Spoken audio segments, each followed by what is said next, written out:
Hello, my fruity pebbles. Oh, whoops. Oh well. Um, I have come across this game based on Jeff the Killer. And I do believe this is a dating simulator, and I got interested, I got curious. I thought maybe you guys might find it funny, who knows? Oh, oh. Does he follow my mouse? Oh, he does. That's actually really cool. We don't want easy mode on, right? No. No. Where's the fun in that? I guess we'll just get right into it, right? The room was silent, illuminated by the warm midday light filtering through the window. You looked anywhere but at your therapist. You didn't yet feel comfortable enough to speak freely. Attending these sessions felt like a chore, more than for your own good. It seemed like a way to keep an eye on you. You know, I have no obligation to talk about him. Oh, I messed that up. You know you have no obligation to talk about him. The therapist watched you patiently, leaning calmly against the back of his armchair. You can talk about whatever you want.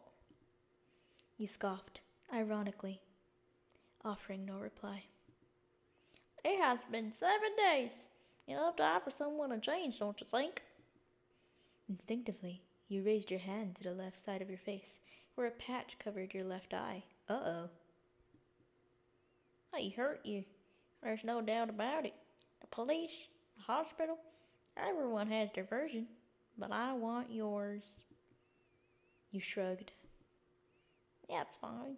Silence is an answer. You looked towards the window. Your reflection silhouette was visible in the glass. Even though you couldn't see yourself clearly, your posture and expression were noticeably different from a week ago. Day 1. Ooh, yay! This is probably going to be multiple parts, isn't it? The start of your shift is like your life's start button. You have a clear routine. Wake up, work, and sleep. You have no legacy, no ambitions, no pending matters. You fulfilled your duties as a student and finished school. But you lack the motivation to pursue a dream or a goal beyond where you are now. You feel as if you don't have a starring role in the world because nothing special has happened to you. Yet. In fact, one could say you let apathy guide you. An apathy that numbs your strong emotions. A roller coaster ride. Pleasant. You trip and fall face first in public. Not the end of the world. Positive or negative, your emotional range was very low. Like a perfect blank canvas. Anyway, you try to make your life as comfortable as possible. As strange as it sounds, you work at a video store that only attracts nostalgics and cinephiles. I like movies. I especially love horror movies. They're my favorite personally. But I love going to the movie theaters and watching movies, especially with my friends. It's always so much fun. Even if I personally don't think the movie will be good, I would love to go with my friends, and maybe we'll be surprised and it's like a really good movie, and that has happened before. I do love movies. The main reason you took the job is because you like it. You can spend hours watching movies and never get bored. Oh, I don't know about that. Well, maybe it depends on the movie.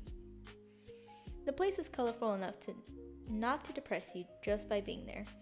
And if you're lucky, you might run into an interesting character or two. Of course, besides the characters that already exist. Oh, she's pretty! Catching up on lost time? For a moment, I thought you wouldn't come. Cindy, your coworker. She's not very good at her job, which is saying a lot since being an attendant at a time-lost store doesn't require much effort. But she's the owner's daughter. You're the other full-time employee, and you do well. You two don't get along great. Not terribly. You tolerate each other. Where's your badge? Instinctively, you reached for your neck, and indeed, your employee badge wasn't there. It's strange, but I feel like I can't say your name without your badge. Cindy shrugged and retreated to the back of the room with a box full of movies. Somehow, what she said made sense. It was as if you couldn't remember your own name unless it was written right in front of you. And if names only existed if someone spoke them aloud. Well, you remember taking it out of your things when you arrived, so it was most likely it's still in the store. Oh, okay. Okay, we got options. We got the back room, we got the aisle 2, we got aisle 1, or we got the counter. Well, I assume we work at the counter, so it's best to check there first. You check behind the counter. Nothing on the floor. Oh, okay. I'm worried about the back room. Aisle 1? Among the shelves full of action movies, your badge was nowhere to be found. Huh. It's probably in the back room, isn't it? But I want to see what happens here. You leaned down to try and get a better look at the floor, hoping your badge was around somewhere. You moved down the small aisle, determined, past shelves packed with horror and thriller movies. Oh! Until you spotted the unmistakable piece of plastic, almost at the end of the aisle. Oh, and the aisle I like, horror movies. You were reaching for your badge, but a white hand got there first, slowly picking up the plastic piece.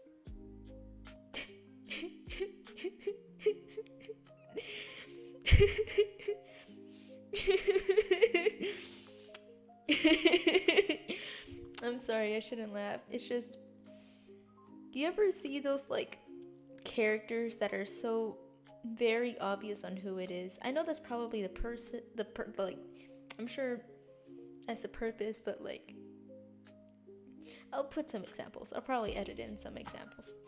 You looked up and found yourself facing a tall, hooded man with his face covered. He looked like a potential criminal, or someone with a bad cold. But you didn't have the energy to worry. You straightened up, standing face to face. The man seemed to ignore you, more interested in your badge in his hand. "This is yours?" His voice, muffled by the fabric, was deep and slightly raspy. You nodded silently, looking at the man suspiciously. By the way he cocked his head. Prove it. Now you could finally visualize your name. Your name is... Oh, my name's Jinx. The man looked at the badge in silence, and for a moment you truly thought you might have been in the wrong after all. But then he offered you... Blah, blah, blah. But then he offered you the piece of plastic. Alright, Jinx. You took the badge in your hands, giving the guy a look. Well, mocking him is mean. Thanks, mister. Don't call me that. I'm not that old. I don't know, gang. I'm seeing a little gray hairs here. Sorry, but I have no way of knowing when I can't see your face. I guess you have a point. I don't know what voice to do for him. What if I give him a voice like this? No, I'm not gonna do that. Besides, from the skin on your hands, I can tell you're not exactly a young fella. Yeah, I get it. The guy's voice sounded irritated. A part of you said you should be more sweet with customers, but if you managed to annoy him with your chatter, you could consider it an achievement. This guy gave you bad vibes. You silently put the badge around your neck, while he remained motionless in his spot. You slowly moved towards the counter. The guy stared at you as you moved, which only made your discomfort worse. You decided to ignore him, shifting your attention to one of the monitors next to you. You could, if the hooded guy from before would stop wandering around the store so suspiciously. You tried your best to ignore him, but it was impossible not to notice him. Okay, so I will not lie. It has been a few days, maybe a week or two, since I started recording this.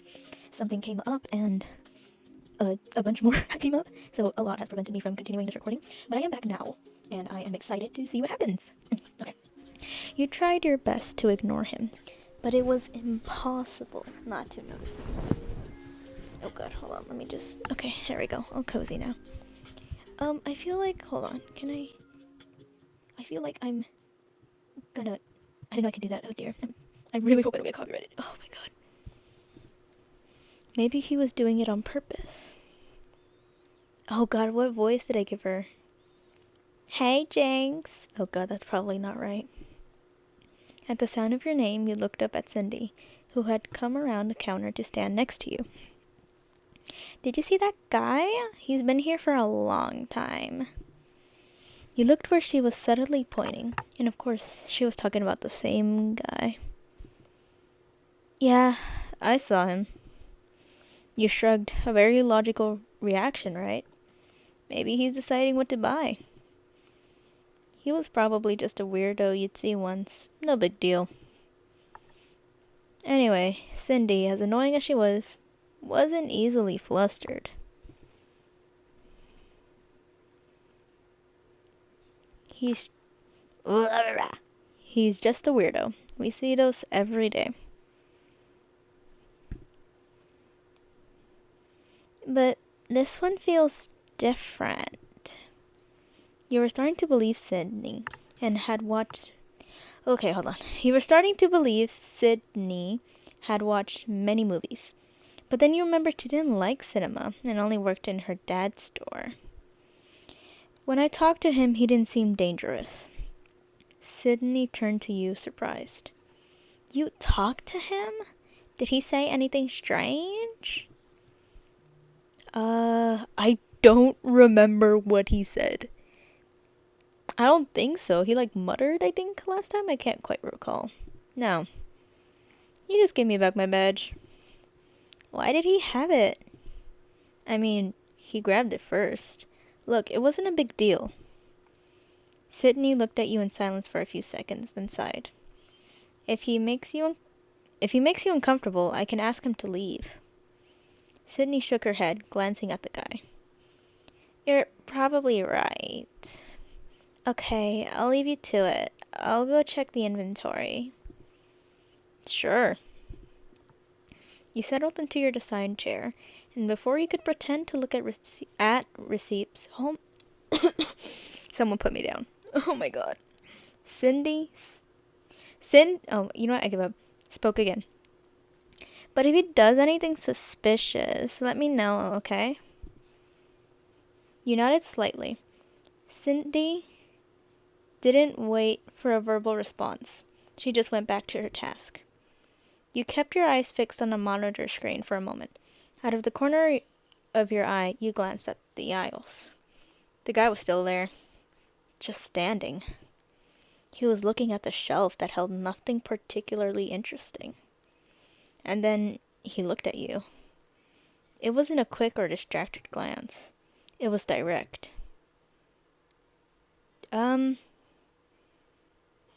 We ain't scared of him. You returned his gaze with the same intensity.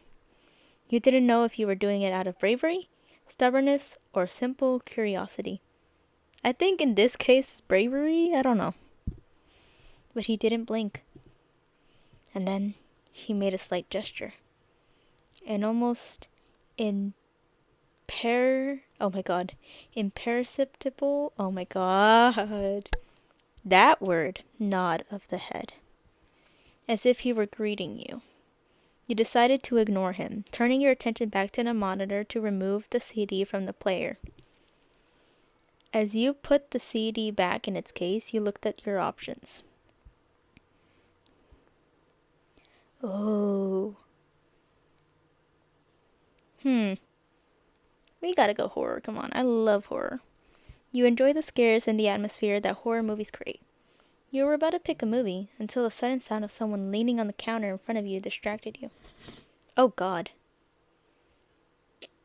Again, the stranger was there, this time in front of you, looking intently at the CD in your hands. What voice did I do for him? He's wearing a mask, so maybe I should like cover my mouth to like make it sound muffled. Because he's wearing a mask. Wait, did I already say that? I'm like not here today. What movie are you gonna put on? Excuse me? I want to know what movie you're gonna put on. Is that a crime? No, of course not, but come on, I'm undecided. Maybe you can inspire me. You look at him in silence for a moment, then sighed with weariness. Actually, I don't know if you can hear me when I muffle my voice. Yikes. Okay, not gonna do it anymore. I'm just gonna use my normal voice because. Yeah. Ooh. Okay. I've watched this one and. Oh, wait, no, I haven't. No, I haven't. I have not watched this one. Ooh.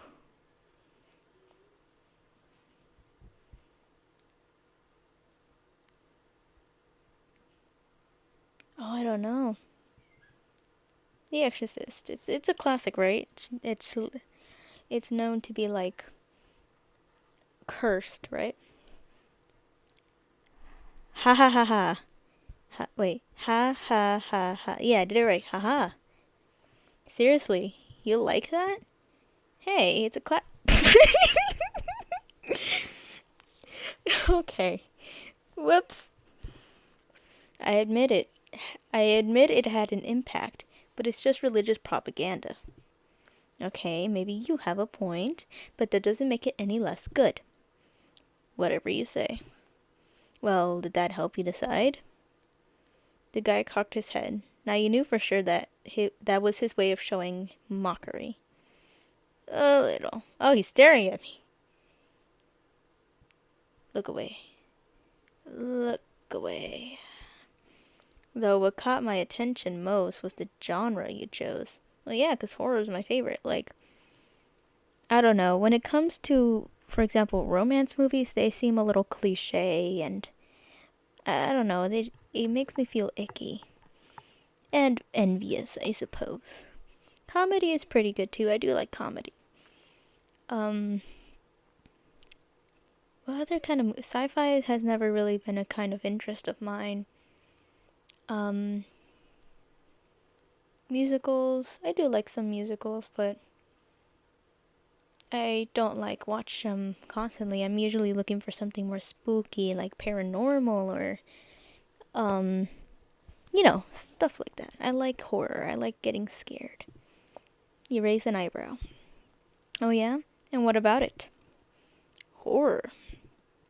His tone dropped. Interesting choice. It always says something about the person who prefers it. Like what? That you're looking to feel something real. I guess, bro. If I guess I'm more like the whole scary aspects. I like the jump scares, not necessarily. Well, I mean, I guess. Or you want fear to have a face? No,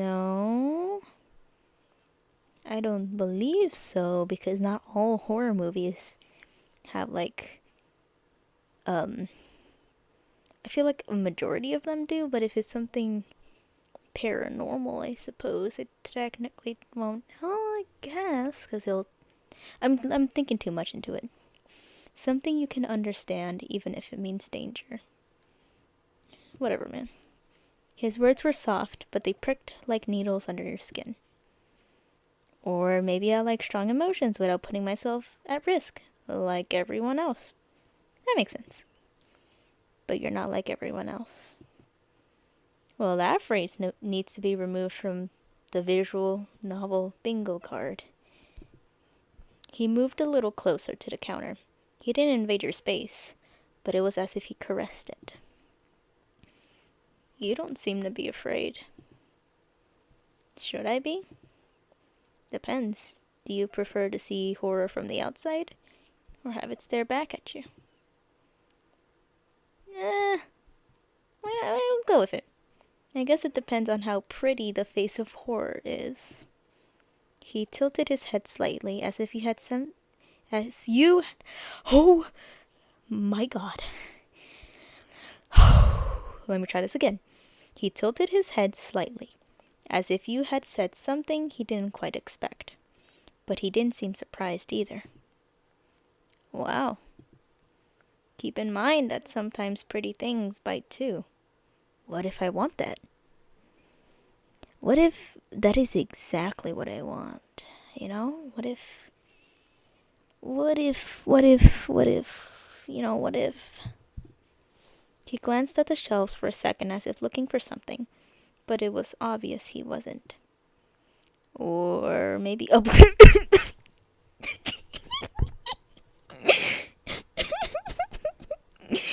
oh my god. What the heck? Oh god, I didn't mean to scratch the mic. He shrugged as if downplaying his own words. He extended a finger and drew circles on the counter surface. He was pretending to think, ignoring you, but aware of your presence. For your mental sanity's sake, you need to hurry him up.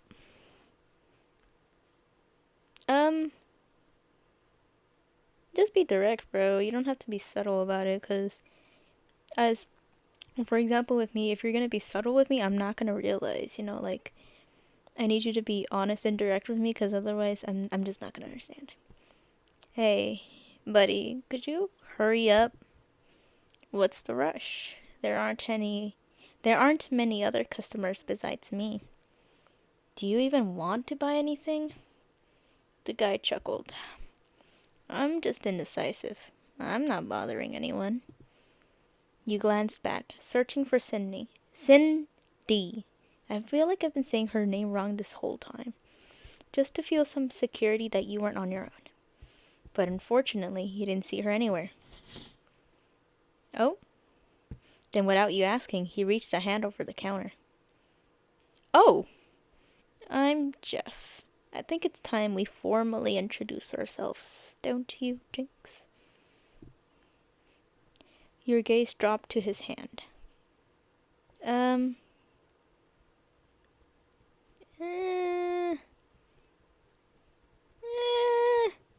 guess take his hand. Jeff held her hand gently, as if wanting to make his touch seem harmless. Okay, buddy. His fingers didn't squeeze, but they didn't pull away immediately either. The coldness of the gesture didn't seem to bother him. On the contrary, it amused him. He finally let go of your hand, like someone dropping something they'd inspected enough. As someone who works in a store, you should convince the customer to buy as much as possible. But something told you Jeff would take his sweet time. You watched him in silence for a few seconds, observing his thoughtful posture. If he was insistent on prolonging the interaction, you were allowed to make him uncomfortable too, right?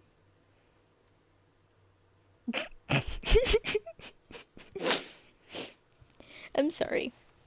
I immediately... okay, so I went from here all the way down here, as normal people would probably... I don't know. So I immediately saw this first and thought, well, okay, that's obviously going to make him uncomfortable, right? And then my eyes fall onto this. Should we do it? I mean, I feel like asking him about the bandana would make him more uncomfortable, but this would be funny, right? This would be funny. Because what do you do for work? Maybe maybe he's unemployed. I feel like this would make him uncomfortable more, right?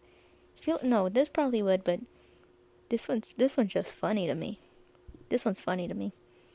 Oh. Never mind, maybe we did make him uncomfortable.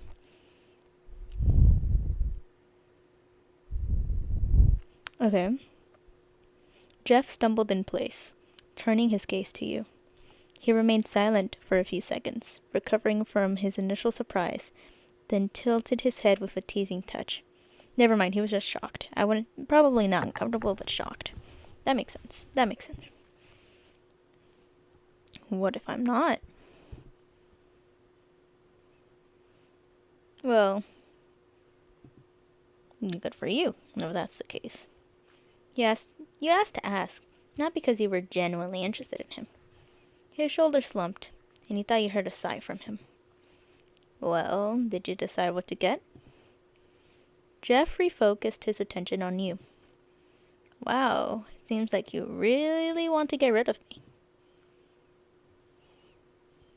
Eh.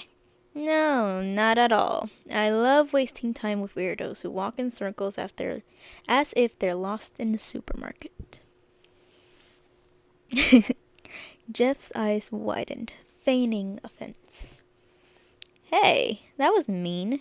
You're going to make me cry. He clutched his chest dramatically, then chuckled again. This time his laugh was soft, more genuine. I don't know if this was funny because I talked to you or because I ruined your day. The statement came out with unsettling frankness. You didn't know how to react, but you knew that in the end, Jeff had done things on purpose. Well, at least you admit you weren't exactly a delight. Sure, I'm not an idiot. I know what kind of reaction I get from people. Jeff shrugged, then tilted his head, questioning and mocking. Do you treat all customers like this, or am I special? You couldn't help but let out a small laugh at his words. You know what? I don't usually spend so much energy on strangers, but you earned it. Jeff straightened up suddenly, pleased. Oh my god, I forgot the comma.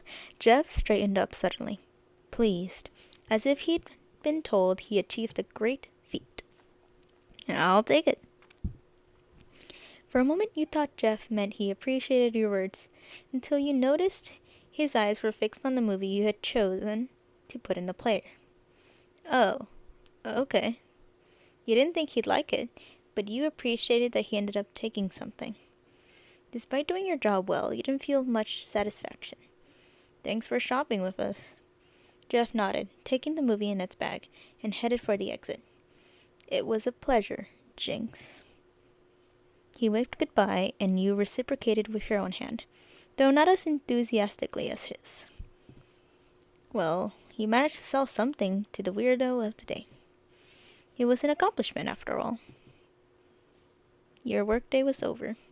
All in all, it was quiet. Night had fallen, but there was no reason to worry since you lived a few blocks away. Some things were just convenient like that. This week, it was Sydney's turn to close the store. Since you two had almost the same position, you decided that closing duties would be by turns. Okay. I'm gonna be honest. Let's be so honest together, alright? Come closer. I believe that Sydney's gonna die. I mean, it's just how it always works. Whenever it comes to stuff like this, Sydney's gonna die. Okay, let's be honest. Sydney's gonna die. If you like her, she's gonna die. I'm sorry, but she's dead. That girl is dead. So you had your things ready to go home. Are you going to be okay?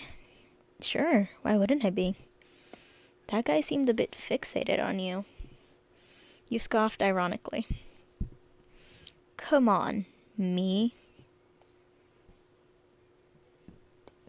Yeah, I don't get it either. Okay, ouch. But what if he follows you?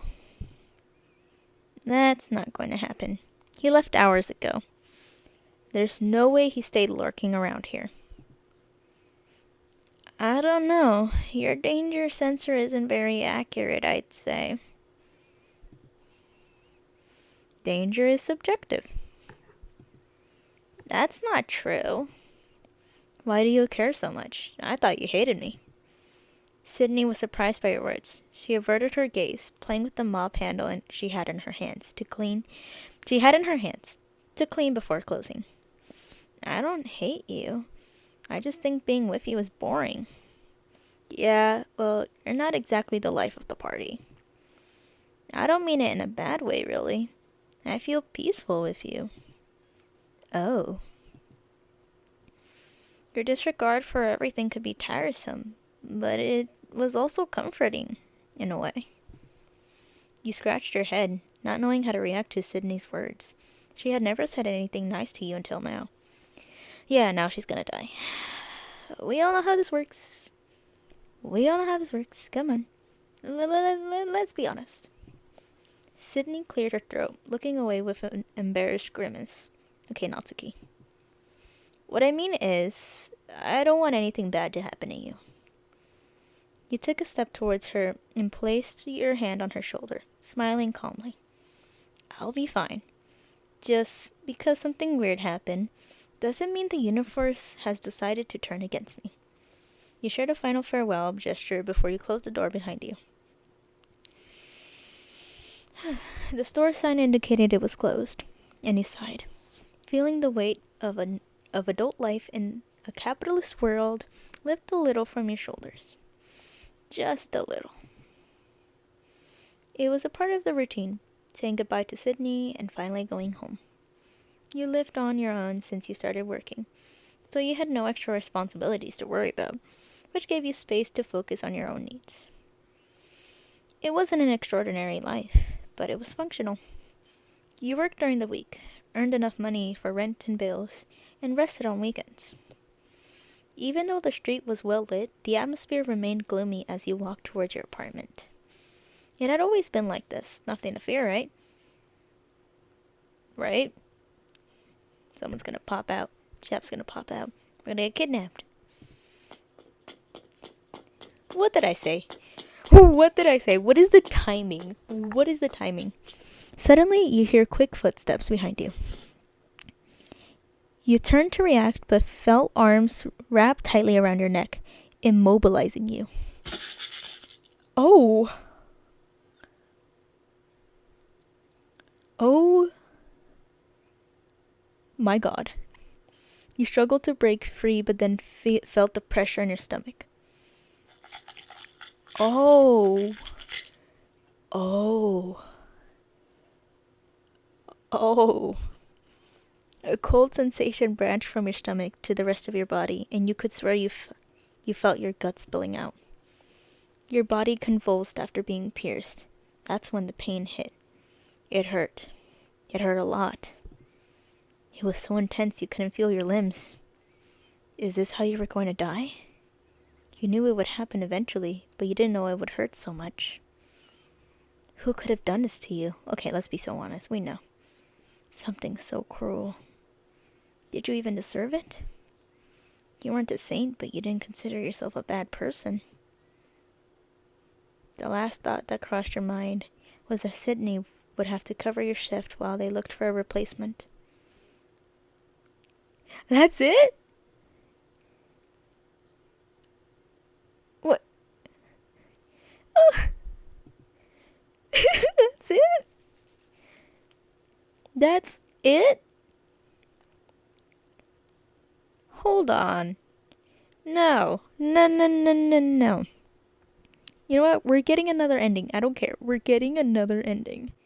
Oh, skip. No, skip. We're skipping through all this. We're skipping through all this. Was that one? Oh, no. Okay, skip. Many things. Thank you. Oh, shoot. Yes. Okay, can we skip? Thank you. Need a face. Horror. What do you think you like? Scream. Classic slasher. Interesting. Well, did that totally decide? The guy cocked his head, and now you knew for sure that was his way of showing mockery. A little. That will caught my attention. Okay, skip. Go with it. Skip. Be subtle. You clear your throat. Your hand. The clenched fist. Fist. Oh my God. I'm ready to make something. You're a bit impatient, huh? Oh, excuse me. I didn't mean to. Relax. I'm just playing. You guys back. Searching for Sydney. Just to feel some security that you weren't on your own. But unfortunately, it's here anymore. Okay, skip. Take his hand. Skip. Very simple. Skip. Flirt. I wouldn't mind sharing. You rested your chin on your hand, raising your eyebrows playfully. Jeff cleared his throat against his vendetta, hiding what he suspected was digital. At least he made him laugh. Well, did you decide to get? Skip. It's not bad. If you need help, I'm here to assist. He's looking at his side with this times right board on. Dang it. He's gonna kill me anyway. He's gonna kill me anyway. Come on, please, please skip. Please skip. Oh. Oh, wait, what? Oh, God, no, wait, go back. Go back. Go back. Okay.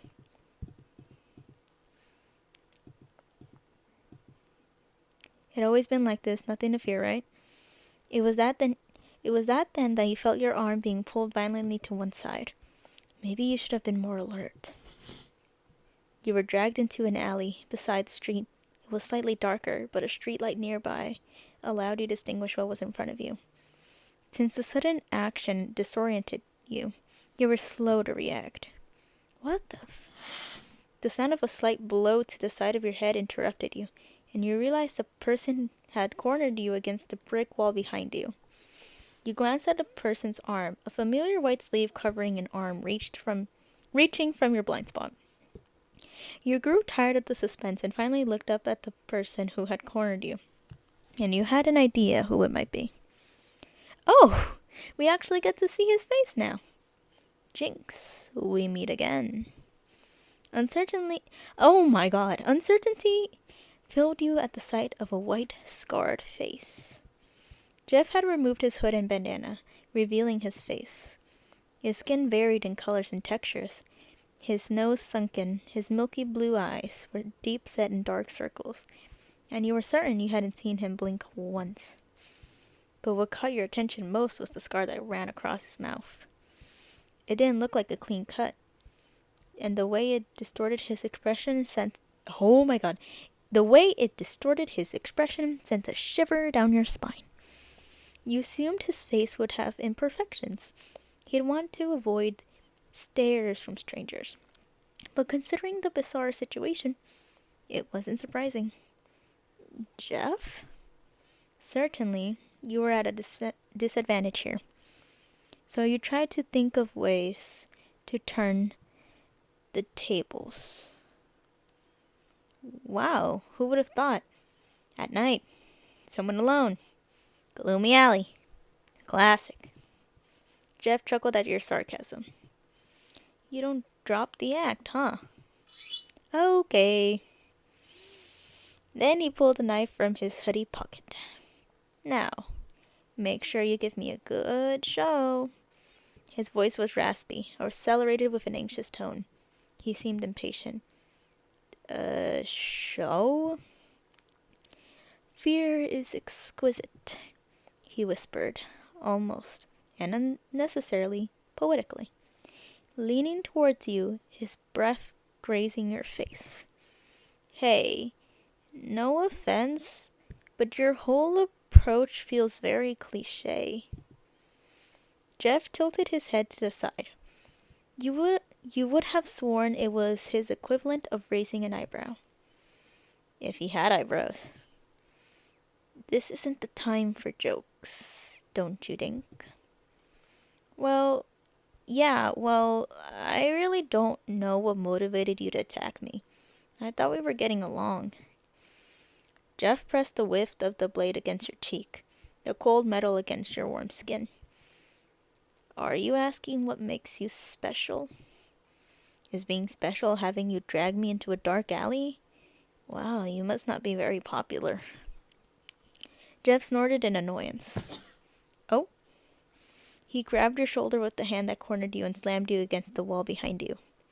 You felt your head hit the rough texture of the hard surface, making you wince. Tease him. Harder. What the heck? I didn't even process. Okay. Jeff released you and stepped back a couple paces. Oh my god, I'm sorry, I'm still. Jeff released you and stepped back a couple of paces as if you burned him. I read it without processing. What the heck? His expression reflected surprise, and it had a bigger reaction than you expected. Relax, I'm just kidding. That wasn't funny. It was to me. Shut up, this shouldn't be funny. You should be afraid. Jeff approached again, raising the knife to your neck. Instinctively, you pulled away from the blade, feeling the tip pierce your chin. You're in an alley at night with a knife at your throat. So I'll ask you again. Are you afraid? No. You didn't feel like dealing with a sadistic madman. Keep participating.